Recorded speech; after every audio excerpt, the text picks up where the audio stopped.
My name is Jessica, and I am 31 years old. I started my own business at the age of 25, and although it is still small, I run an app development company. My previous job was in the IT field. The company was not a big one, but it was a time when companies were being created one after another. I took the plunge and resigned from my previous company when its management started to lean. Then, I started a smartphone game development company. My husband Tony is a colleague and classmate from my previous company. When I retired, I invited a few people to join me, but my husband stayed. And when I said I was going to start my own business, he was very much against it. Yes, I know. Tony is not the type of person who likes adventure, much less trying new things. He always wants stability. He has no desire to work and is not interested in promotion. He just wants to get by day to day. He has no desire for things and no hobbies. Compared to Tony, I am the complete opposite. I want to be successful in my work, and I always want to challenge myself. I also like shopping. I enjoy going to live shows of my favorite artist. At first glance, it may seem that we are opposites and that we don't match, but we are not. What they lack in each other, they make up for together. In fact, I think we have good chemistry. We started as an office romance and got married 2 years ago.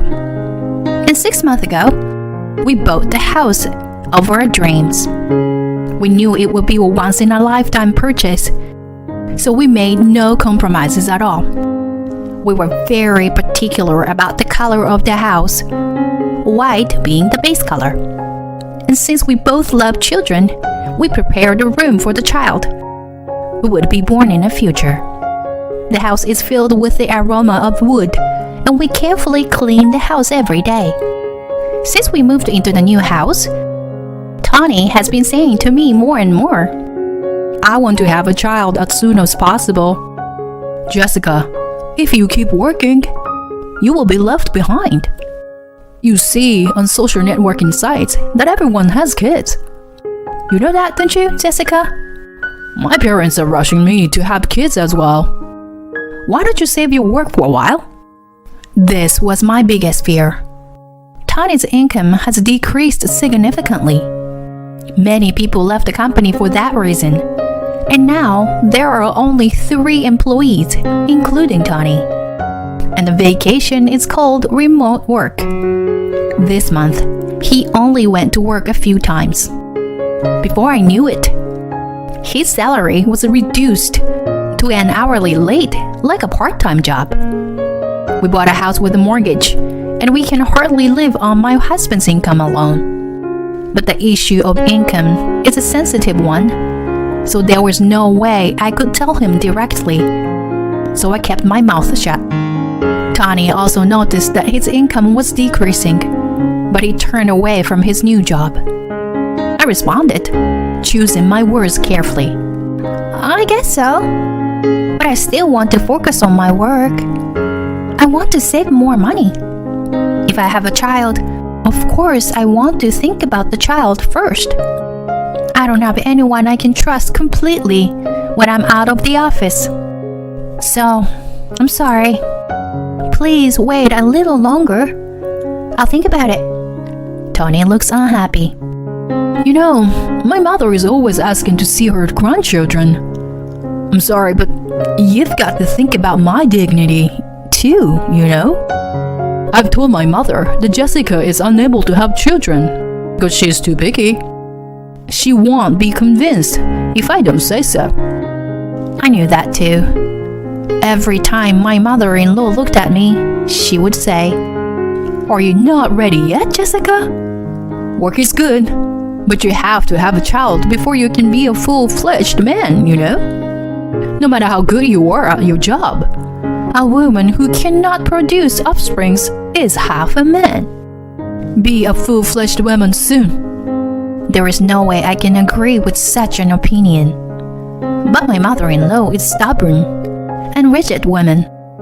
I could not expect Tony, who is a mother's son, to take my side, even if I gave him my opinion. I was tired from work, so I tried to avoid seeing her as much as possible. Whenever we met, she would talk about our children.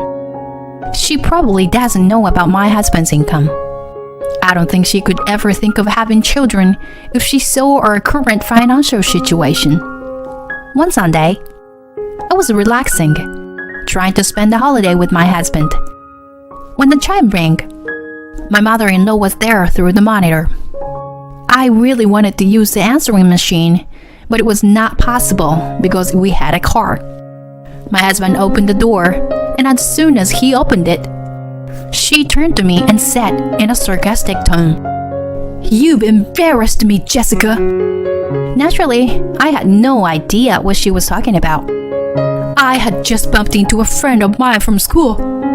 She told me that she has 3 grandchildren. He is younger than Tony.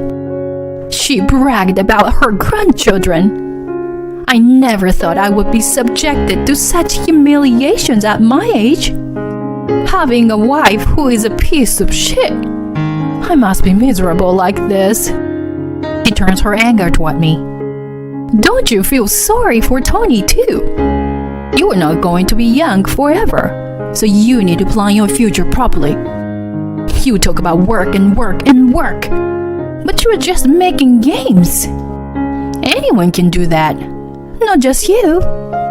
Ignorant people are the scariest. They don't know anything about other people's hard work, but they are the ones who are taken advantage of. As you can imagine, I couldn't stay silent either. With all due respect, I think you should be aware of your ignorance. I understand that you want to see your grandchildren, and I'm sorry for you felt sad. But I can't keep quiet about my job. It is not a job that just anyone can do. It is unpleasant to hear people talk like that about a game that our employees work hard every day to make. When I said that, my mother-in-law laughed snidely. What are you trying to be so cool about? Is that your game more important or your child? Which is it? If the nerdy games is still important to you, it makes sense. It's such a ridiculous story, isn't it? I had been avoiding this because I didn't want to get in trouble. And now I am getting revenge. It makes my head hurt. What is it? Which is more important, that job or me? Such nonsense. It's ridiculous to compare such things. And they are completely different vectors, aren't they? I understand what you're trying to say. But from this point on, it's a married couple story. Please let us come to a conclusion together. I thought my words were a little too strong, but I couldn't stay silent any longer. Tony never defended me and kept silent. Then, my mother-in-law, her face bright red, sniffles and comes at me. You must feel bad for me, right? Tony is too kind to say anything. Don't you think it would be worse if he worked harder than you? I get it. I feel sorry for Tony. I'll live here too. You're building a nursery, even though you can't even have a child. If you don't want to have kids, don't you have that extra room? You are infertile, and we will have plenty of room in a 4-bedroom. I'll move in with you. I was gasping at what she was going to say this time, when Tony opened his mouth. It's true. There's plenty of room, isn't it? I don't want to have kids, so it will be more efficient for me to live with my mother. Jessica is careless. It's good to have someone at home for security. I agree. I was surprised by his statement. I know Tony is a mom's boy, but I didn't think he would go so far out of control without asking my opinion. I was angry too, so I sarcastically said to Tony, Tony, you are at home because of the remote work. I think the security is perfect. If I needed security, I would have hired a professional company to do it. I don't have anything expensive enough to need security. What kind of house are you talking about, Tony? He looked annoyed and turned on me. Can't you see? That kind of attitude discourages me. Jessica's success in becoming independent was just a fluke, wasn't it? Even if I had started my own business at that time, I would have been successful. I would have made a lot of money. The heat in my body quickly cooled down. To tell you the truth, Tony, you can't do it. You've had so many chances to give up on this company. You can't even make your own decisions. It's not that easy to run a company if you can't make a decision on your own. Employees won't follow a boss who doesn't do his job. Tony looks just like his mother-in-law and gets angry at me. You are really an arrogant and not very pretty woman. If she can't even have children, she's a failure as a person. Do you understand? Life has to be passed on to the next generation in a relay system. So if you can't have more than 2 children from me and Jessica, it will lead to a decrease in the population. My mom is right. If you can't listen to her, who is a senior in your life, then you're not worth talking to. You're polishing your arrogance too much. You should live with my mother and let her teach you about that. No one else is going to teach you anything. You need to have your morals drilled into you as a human being. He is saying this in a very righteous way. But I never said I didn't want children in the first place. I just didn't want to have children because there is no way I can live on Tony's earnings alone. In order to protect my mother-in-law's reputation, I've kept quiet about it. But I'm going to reveal it. Please, look at this.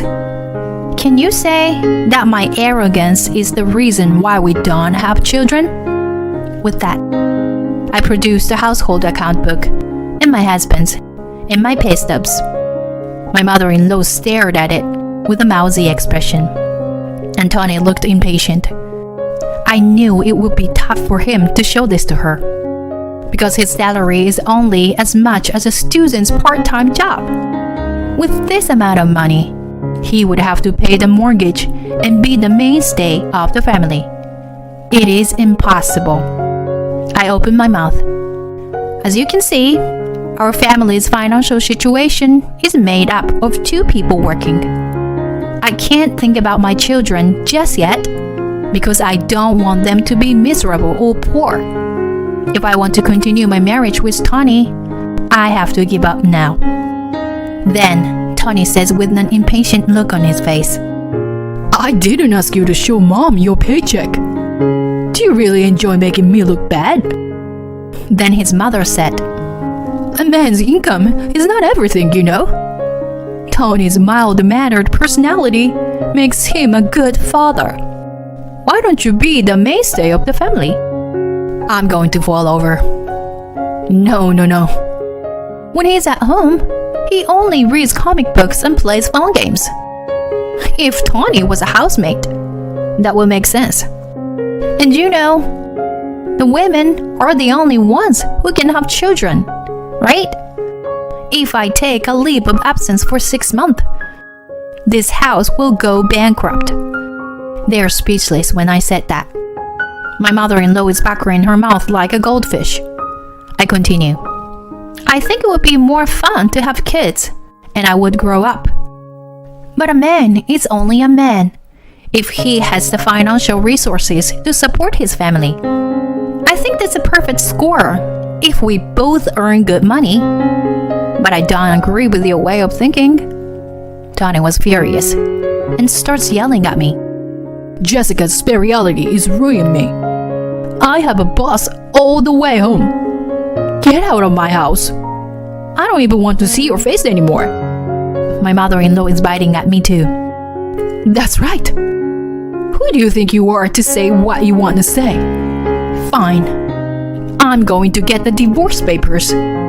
Donnie, Divorce this piece of shit wife of yours. With that, the two went to the city office together. Why I have to leave is a mystery. But I don't want to be with Tony anymore. I don't even want to see his face. That's my line. I'm running out of patience too. I'm finally ready to leave home. I'm going to take this opportunity to pack my things. I don't like to have a lot of stuff to begin with. Basically, I don't want to have anything in my room. I am what is commonly known as minimalist. Packing was over in no time. My mother-in-law and Tony are in an angry mood and are filling out the divorce papers as soon as they came home. Tony slapped me with it. I've already filled it out. It's now or never if you want to hold me back. No matter how much you apologize, if you file for divorce, you'll never get it back. I am not going to be able to go to work tomorrow because of the mental anguish you've caused me. So, give me this house instead of alimony. You make a lot of money, so I'm sure you can afford it. Well, if you apologize, I'll forgive you. He wants me to hold off. I have never met such a small man. He is number one in my generation. I will fill out the divorce papers without hesitation. After a while, the divorce was successfully finalized. I often hear that divorce is more difficult than marriage, but it was easier than I had expected. And it was refreshing. I would like to praise myself for living in such a miserable way. For the time being, I decided to stay at the office. All the employees knew that the president would do this someday. They are laughing at me. But here comes my payback. I am not a good-natured person who would pay the mortgage on a house that belongs to someone I hate. There's no reason for me to pay alimony to Tony in the first place. That's right, the house is in my name. Of course, I couldn't get the loan with Tony's salary. After all, I put the house in my name. Therefore, I am the owner. I don't need this house anymore, and I asked my lawyer to join the case to avoid any trouble later on. The common property of the couple will be split 50-50. Of course, the house will be sold. It is still in a period of time when it can't be called a new house. I was very happy that it sold for the asking price right away. And for some reason, without any evidence, they thought they could continue to live in the house. My mother-in-law seems to have learned here the fact that the house is in my name only after the divorce. Tony had lied about the amount of his income, so it is not surprising that my mother-in-law thought so. When they found out that the house was sold, they turned pale. Then, my mother-in-law called me. Do you really enjoy causing us so much trouble? Tony is going to get back together with you, so you have to withdraw the sales right now. My mother-in-law is yelling at me. Huh? Get him back? I'm sorry, but no matter how much you pile on, I refuse. I am already a stranger. Then I'll come to your office right now and spread the word about the fact that you are a bad person. Please do, as you please. I'm busy, so please, excuse me. I hang up the phone and immediately reported the matter to the company's exclusive lawyer. The lawyer came, but even though I waited at the company, she never came. I've submitted the voice recorder of the calls when the divorce was discussed, and now to my lawyer. He said it was more than enough material to get alimony. I was in the habit of recording on the voice recorder because of my job. What I am concerned about here is the financial situation of my mother-in-law and Tony. My mother-in-law has never kept a job. On the contrary, they lost their house. At the same time, the company Tony worked for went bankrupt. Tony became unemployed. They look for a good paying job, but they don't have a career, so there is no way they can get one. They have no savings to begin with. So Tony started working as a part-timer for a day job. And then I had a lawyer come in. They bowed down to their relatives and borrowed money to pay the fee in one lump sum. The lawyer was very surprised. And I cannot stay in the office forever. I need a space where I can rest. Come to think of it, I haven't felt at ease at home recently. I took the plunge and bought a condominium near my office. I live alone, so I decided to focus on security. My experience with the divorce led me to develop a love simulation game for adults. It was a bigger hit than I had expected.